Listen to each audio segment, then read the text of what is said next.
Hello, everybody, and welcome back to Magic and Miracles, where you learn how to be the magician of your life, deliberately creating your life versus randomly, as you used to do. I'm a manifestation coach. All the information is below. The best way to reach me is by my email. The email is below. It's magic and miracles number 7 at Gmail. You can purchase the packaging on my website, but I prefer you use Cash App, okay? It's a lot quicker, and I just use my website to tell about other packaging so you know all the information, and to include testimonies of my clients eventually. Mostly in the past 6 years, I've coached people who are in the entertainment business, and some of them are well known, so I don't really want to throw names around. I just wanted to start a channel where I share some of my wisdom and make it available to everybody. So I never push anybody to give their testimonies. If they want to feel, if they feel like it, that's fine. If they don't feel like it, that's fine too. The entire premise of this channel is to help people, which is why I started my coaching. Usually I recommend that you spend at least a month with me. I have people who have stayed with me with a lot longer than that, on and off, depending on how their schedule goes. So, but to test it out, I would suggest you truly, if you've been on my channel and if you've kind of followed me and know what I'm about, I recommend you do it for at least a month to truly shift your perspective so that your manifestations start to shift. Okay, so all the information is below. Thank you. All right, so we're going to get into, again, I'm inspired to talk about a specific person, okay, because to me, it's really astounding the amount of, again, misinformation that's out there. And it's always, whenever I see something, whenever I read something, it really just, I really feel inspired to share what I know, okay?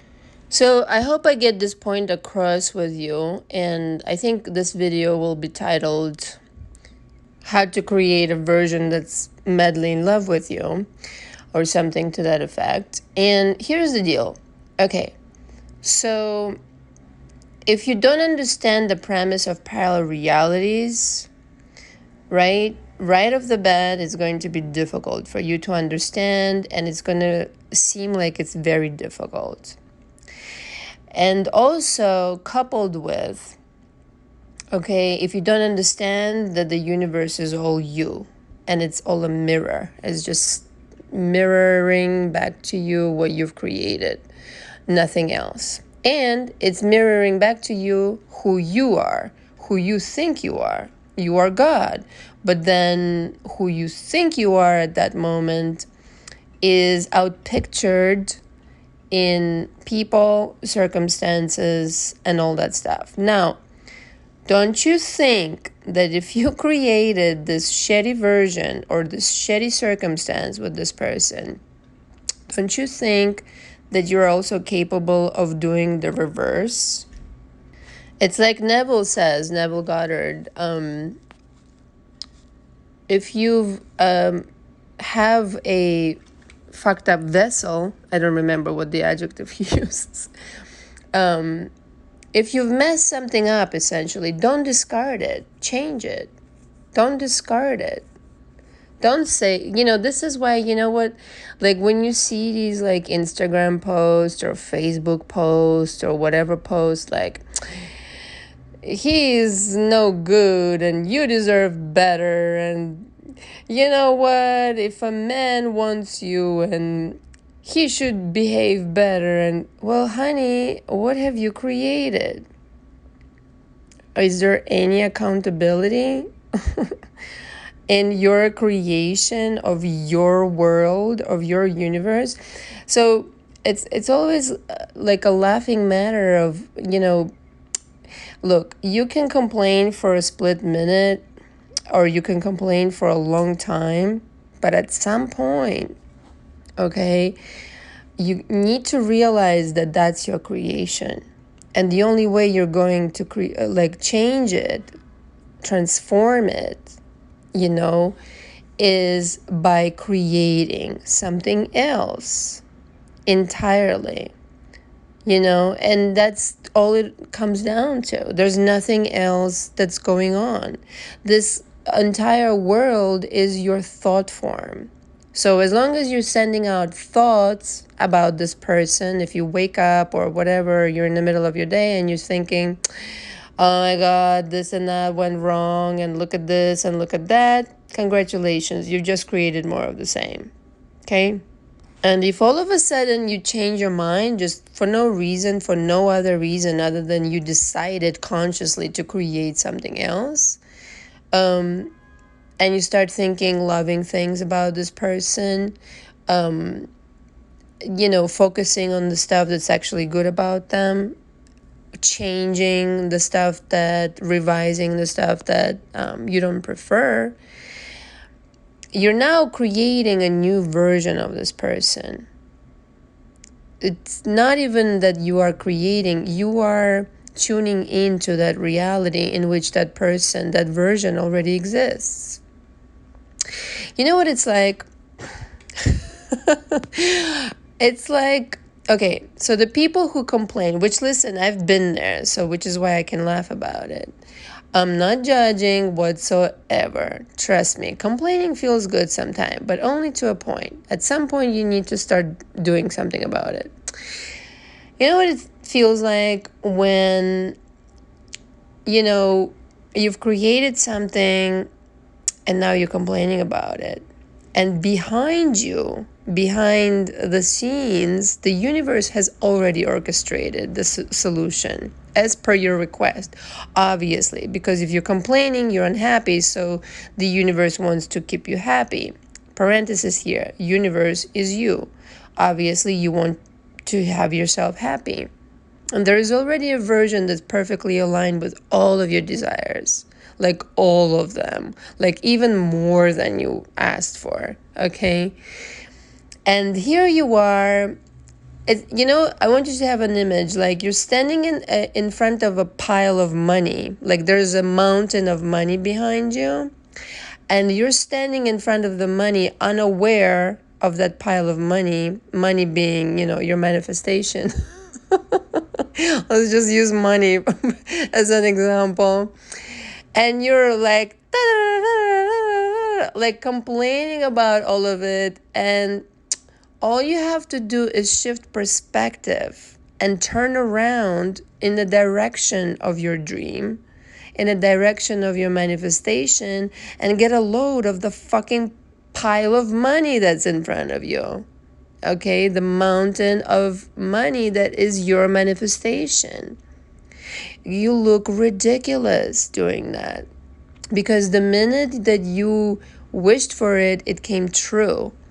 Now, all you have to do is shift perspectives and shift yourself into the alternate reality where it's already true.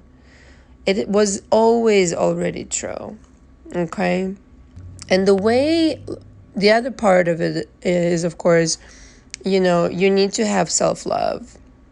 If you don't have self-love, if you don't have a healthy self-concept, naturally you're not going to expect good things, right? So it all comes from you. Whatever you're thinking of yourself, other people think of you. Period, the end. All right? I've developed that, I had to develop it because I used to model and act and do these things which required me to develop a certain kind of confidence in front of people. It's not to say that I would not get insecure. We all get insecure, but you have to have a certain kind of confidence. Whereas that you say to yourself every single day, maybe in the mirror, that's why they have these things in the mirror. You basically tell yourself the best things that you want for them to be true. I am beautiful. I am confident. I am lovable. I am magnificent. I am a genius. I know exactly what to do.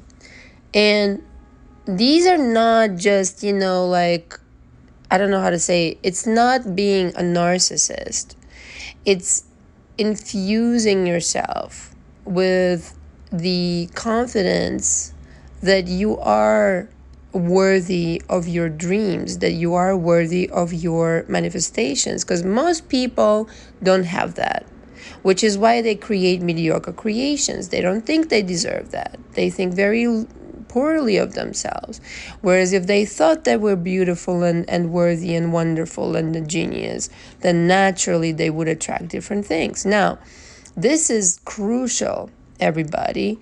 You have to develop the self-image that is coherent with the love, the money, the everything that you desire. So if you go to the mirror or whatever, you wake up in the morning and you think that you're unlovable, that you're not secure in yourself, that you're not, you don't deserve, you're desperate and all this kind of stuff, guess what? Your specific person thinks exactly that. Now, if you were to turn around and start thinking of yourself as the most wanted woman or man in the world, doesn't have to be true in everybody's reality, just in yours, okay? And that you turn heads and that you're wantable and wanted and lovable and amazing and a gem of a person, well, that's exactly what they're going to think of you as well. As long as you give it to yourself, others will give it to you. If you give yourself the love, others will give it to you. If you give yourself the priority, others will make you a priority. If you give yourself the importance, others will give you the importance. It's a mirror. Period. The end. You're playing this tennis match with your fucking self. That's it. So instead of breaking your head about like, oh my God, how am I going to change this person's mind? Listen, first of all, get my coaching, because there's only so much I can put in one audio. But ultimately, you have to develop a very healthy self-esteem and self-concept, perhaps one you've never had before, okay? And you have to understand that you are creating these thoughts. You're literally putting the thoughts into that person's mind every single day. Whatever you're thinking, whenever you're thinking, you're creating. So if one day you decided, I'm going to make this person fall madly in love with me, even though before everything was not coherent, unpleasant, it went so bad that we stopped talking, doesn't matter what happened. You go back to the drawing board, you pick up your pad, and you start scripting.